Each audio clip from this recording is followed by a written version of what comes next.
Muaji tetor është muaji i letërsisë dhe shkolla jo publike nënshkruesi pavarësisë në Bisefa po organizon aktivitete të shumta që japin jetë e gjallëri çdo ambienti të shkollës.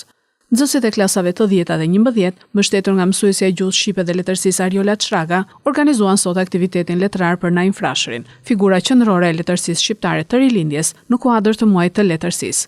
Jetën, veprat, dashurinë për gjuhën dhe për kushtimin ndaj atdheut të Naim Frashërit, nxënësit i shprehën me art dhe mesazhe. Mirë se erdhët në aktivitetin ton, kushtuar një figure që është drita e pashuar e historisë tonë kombëtare, Naim Frashëri. Ai është poeti që e deshi gjuhën shqipe, natyrën, atdheun dhe njeriun, dhe që me penën e tij e bëri Shqipërinë të flasë me zemër. Përmes fjalës së tij, ne mësojmë të duam më shumë, të falim më shumë e të besojmë më shumë. Askush përpara Naimit nuk pasqyroi me aq gjerësi dhe nuk ju përgjigj aq flak për flak, drejt për drejt kërkesave të lëvizjes së çlirimit kombëtar.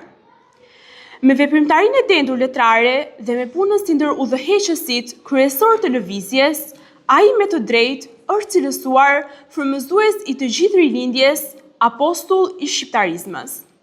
Naim Frashëri është frymëzim për të rinjtë e sotëm që kërkojnë të shprehin botën e tyre të brendshme, u shprehën nxënësit, dhe më pas vazhduan me prezantimin e jetës së Naim Frashërit, ese të krijuara nga ata dhe vjersha të Naimit, interpretuar me emocion nga nxënësit. Në mes tuaj kam qëndruar e jam duke përvluar, që tu ap pakës dritë, natët tu a bëjnë ditë. Do të tretem, të kullohem, të digjem, përvlohem, që të ndri mire të shini, njani tjetrin të njini. Për ju do të rritë të tretem, as një qik të mos mbetem, të digjen e të shajnë me lot, se dëshiren, se durojnë dot.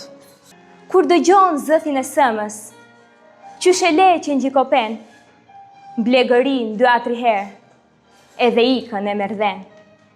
Edhe ne i preshin udhë 20-30 vetë, e ta trëmbin arë s'kthehet, por shko në mes si shgjet.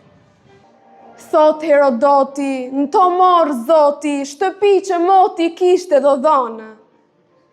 Është me vjetër, nga ha gjdo tjetër, shumë më tepër kjo gjuha jonë.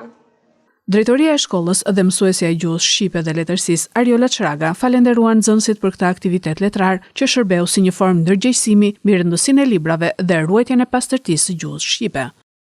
Fjala e Naimit na bashkoi të gjithëve. Nxënësit tanë sollën me pasion vargun e poetit ton kombëtar, me dashuri për gjuhën dhe për atdheun. I falenderoj shumë për përkushtimin që kanë dhënë çdo ditë për realizimin e këtij aktiviteti për muajin e letërsisë. Falenderoj gjithashtu kolegët për bashkëpunimin dhe drejtorinë që mbështet çdo nismë tonën duke e ushqyer shpirtin e shkollës sonë. Le të mos e festojmë letërsinë një herë në vit, por ta mbajmë gjallë çdo ditë në mënyrën si ndjejmë, si mendojmë dhe si flasim.